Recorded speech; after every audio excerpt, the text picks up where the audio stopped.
नमस्कार साथियों, दोस्तों मैं प्रभु यादव स्वागत करता हूं आपके अपने चैनल प्रभु यूपीपी में। दोस्तों आप सभी जानते हैं कि रेलवे में एक के बाद एक जो है लगातार वैकेंसीज निकलनी प्रारंभ हो चुकी हैं।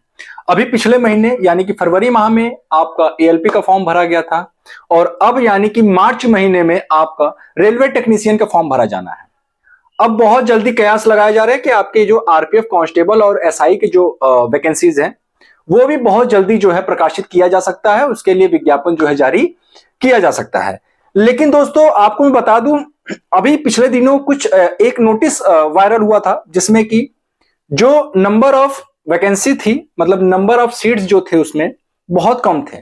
कितने थे तो मैं बता दूं आपको, 4660 थे। इसमें कांस्टेबल और एसआई दोनों के थे। ये मत सोचिए केवल कांस्टेबल या फिर केवल एसआई की मैं बात कर रहा हूं। ये 4660 जो है ये दोनों के लिए थे।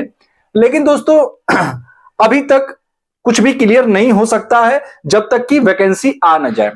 पहले से कयास लगाया जाना या फिर पहले से बहुत सारे यूट्यूबर्स को मैं देख रहा हूं कि वो कुछ भी नंबर ऑफ वैकेंसीज बता रहे हैं कि भैया 4660 आ रहे हैं, तो कोई कह रहा है 5000 प्लस, कोई कुछ बता रहा है। लेकिन जब तक आपका विज्ञापन न निकल जाए तब तक फाइनल मैं जो है सीट नहीं बता पाऊंगा कि किसमें कितने सीट निकलने हैं। लेकिन हाँ, इस वीडियो के माध्यम से आरपीएफ कांस्टेबल और आरपीएफ सब इंस्पेक्टर से संबंधित जो जानकारी है, जो योग्यता है, उसके अलावा जो क्वालिफिकेशन चाहिए, एज क्राइटेरिया क्या होनी चाहिए और साथ ही साथ जो आपकी हाइट है, और इन सभी चीजों के बारे में हम जो है इस एक वीडियो के माध्यम से बात करने वाले। क्योंकि इंपॉर्टेंट हो जाता है भैया, जब तक आपको यही नहीं पता चलेगा कि क्वालिफिकेशन क्या होना चाहिए, हाइट की क्राइटेरिया क्या होनी चाहिए, और इसके अलावा आपको ये नहीं पता होगा कि भैया जो एज क्राइटेरिया है वो क्या है, तब तक आप कैसे फॉर्म भरेंगे। और कहीं ना कहीं जब इन चीजों के बारे में जब जानकारी आपको पर्याप्त मिल जाएगा तभी आप जो है उसके लिए खुद को मेंटली रूप से प्रिपेयर करेंगे। और मैं एग्जाम पैटर्न के बारे में बात करूंगा कि इसकी परीक्षा कैसे होती है, कितने कितने क्वेश्चन किस किस सब्जेक्ट से पूछे जाते हैं, उन सारी चीजों के बारे में हम इस एक वीडियो के माध्यम से बात करेंगे। दोस्तों अगर मैं कांस्टेबल की योग्यता की बात करूं, ठीक है, कांस्टेबल के लिए जो योग्यता मांगा जाता है, ठीक है, अगर मैं योग्यता की बात करूं तो दोस्तों 10वीं पास जितने भी बच्चे हैं फॉर्म भर सकते हैं। ठीक है, 10वीं पास जितने भी बच्चे हैं वो फॉर्म भर सकते हैं। और सब इंस्पेक्टर के लिए मैं बता दूं, स्नातक पास होना चाहिए। मैं बता रहा हूं ये अपीयरिंग वाले नहीं भर सकते, ठीक है ना, दोनों के लिए ही मैं बता रहा हूं। आपका अगर रिजल्ट मार्कशीट ना मिला हो तो अलग बात है, लेकिन आपकी परीक्षा हो चुकी होनी चाहिए जब इसके लिए आवेदन प्रारंभ होंगे। ठीक है, आपका रिजल्ट आ चुका होना चाहिए, भले ही आपने मार्कशीट नहीं लिया ओरिजिनल, कोई बात नहीं, आप पास होने चाहिए। किसमें? स्नातक में, अगर आप सब इंस्पेक्टर के लिए अप्लाई करते हैं। ठीक है, अब हम इसी के साथ देख लेते हैं दोस्तों, आयु सीमा जो एज क्राइटेरिया है वो क्या होगी। ये बड़ा महत्वपूर्ण हो जाता है दोस्तों। 18 से 25 किसके लिए है? ये है आपका अनरिजर्व कैटेगरी और ईडब्ल्यूएस। ठीक है, 18 से 25 है ये अनरिजर्व कैटेगरी और ईडब्ल्यूएस के लिए। और सबसे जो खास बात है कि 18 से 25 इसके लिए भी है।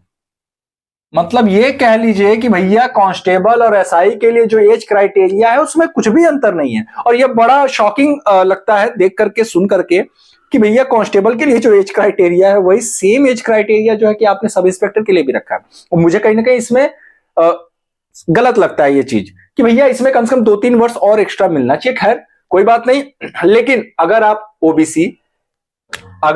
ओबीसी एससी एसटी से आते हैं तो आपको 3 साल का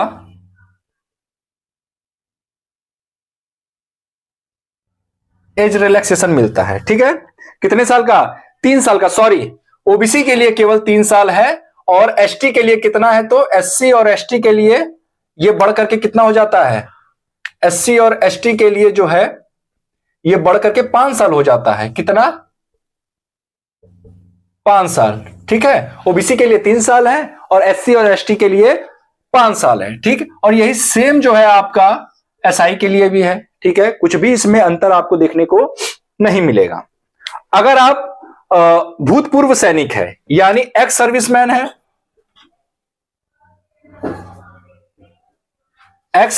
है, तो आपके लिए जो एज क्राइटेरिया है वो मतलब जितना आपका सेवा अवधि है,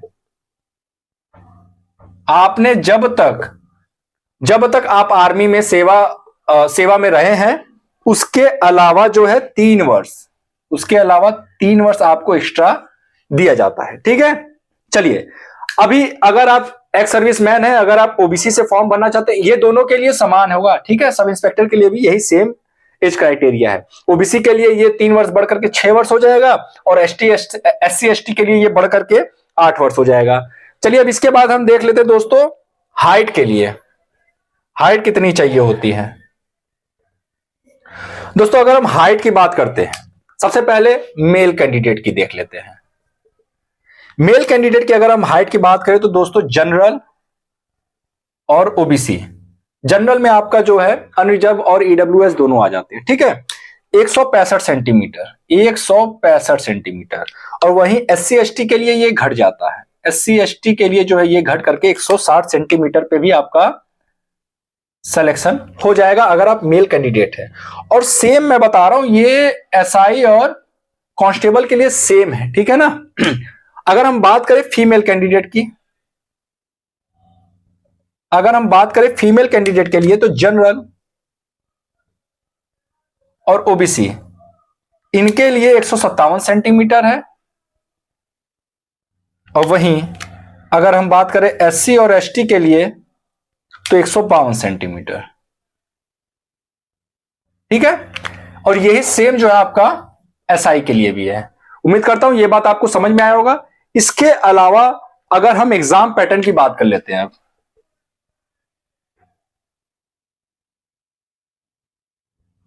फिजिकल में क्या क्या होता है, कितने कितने मीटर भागने पड़ते हैं, वो हम किसी और वीडियो में देखेंगे। फिलहाल ये जो आवश्यक चीजें हैं, क्योंकि जब तक आपको यही नहीं पता रहेगा कि भैया पता चले कि आपको हाइट के बारे में जानकारी है नहीं, आपकी हाइट कम है और आपने फॉर्म भर दिया, बाद में आपका फॉर्म का पैसा बेकार जाए तो क्या मतलब है। तो इसके पहले कि भैया आप अपनी हाइट देख लो, आपकी अगर हाइट इसके अकॉर्डिंग है तभी आप फॉर्म के लिए अप्लाई करिएगा। ठीक है, चलिए एग्जाम पैटर्न की बात करें तो दोस्तों मैथ, रीजनिंग और जीएस, यही 3 विषय से क्वेश्चन पूछे जाते हैं। किससे किससे?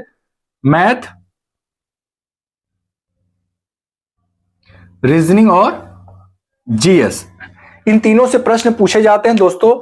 मैथ से आते हैं आपके 35 क्वेश्चन, और रीजनिंग से आते हैं 35 क्वेश्चन, और जीएस से अंत में आपके पूछे जाते हैं 50 क्वेश्चन। कितने? 50 क्वेश्चन। ठीक है, नंबर ऑफ क्वेश्चंस की अगर हम बात करें तो दोस्तों अगर आप इसको तीनों को ही ऐड करते हैं तो आप पाएंगे कि 120 क्वेश्चन आपके परीक्षा में पूछा जाता है। और ये 120 क्वेश्चन के लिए आपको जो समय मिलता है, यानी कि टाइम आपको कितना मिलता है तो दोस्तों 90 मिनट। इस परीक्षा में निगेटिव मार्किंग भी होती है, यानी अगर हम निगेटिव मार्किंग की बात करें तो दोस्तों 1/3 का इसमें निगेटिव मार्किंग भी होता है आरपीएफ कांस्टेबल और आरपीएफ एसआई में। देखिए सब कुछ सेम है ना, सब कुछ आपको दिख रहा होगा कि कांस्टेबल और सब इंस्पेक्टर के लिए जो एलिजिबिलिटी है वो बिल्कुल सेम है, लेकिन जब फिजिकल होता है ना तो उस समय थोड़ा सा अंतर आपको देखने को मिलेगा, और उसमें भी अंतर केवल टाइमिंग की है। सब इंस्पेक्टर के लिए थोड़ा सा टाइम अधिक मिलता है फिजिकल में, कांस्टेबल के लिए टाइम थोड़ा सा कम मिलता है। उम्मीद करता हूं ये जितनी भी चीजें मैंने आपको बताया आरपीएफ कांस्टेबल और आरपीएफ एसआई से संबंधित, आपको सभी चीजें बहुत अच्छे से समझ में आई होगी। दोस्तों बहुत जल्द इसके लिए फॉर्म निकलना है, क्योंकि आपको बता दूं कि टेक्नीशियन का फॉर्म इसी मार्च महीने में ही जो है कि आवेदन प्रारंभ हो जाएंगे। इसके बाद आपका आरपीएफ कांस्टेबल, आरपीएफ एसआई का फॉर्म भरा जाएगा, और फिर उसके बाद आपका ग्रुप डी के लिए एक लंबी भर्ती जो है, बहुत बड़ी भर्ती आ रही है ग्रुप डी की भी। और आपको मैं बता दूं कि ये जो आप एज क्राइटेरिया देख रहे हैं ना, इसमें भी आपको जो है 3 साल का एक्स्ट्रा एज रिलैक्सेशन मिलेगा। क्यों? क्योंकि भैया कोरोना के कारण जो है, ठीक है, कोरोना के कारण भर्ती आई नहीं है 2018 के बाद, अब जाकर के भर्ती निकलनी है।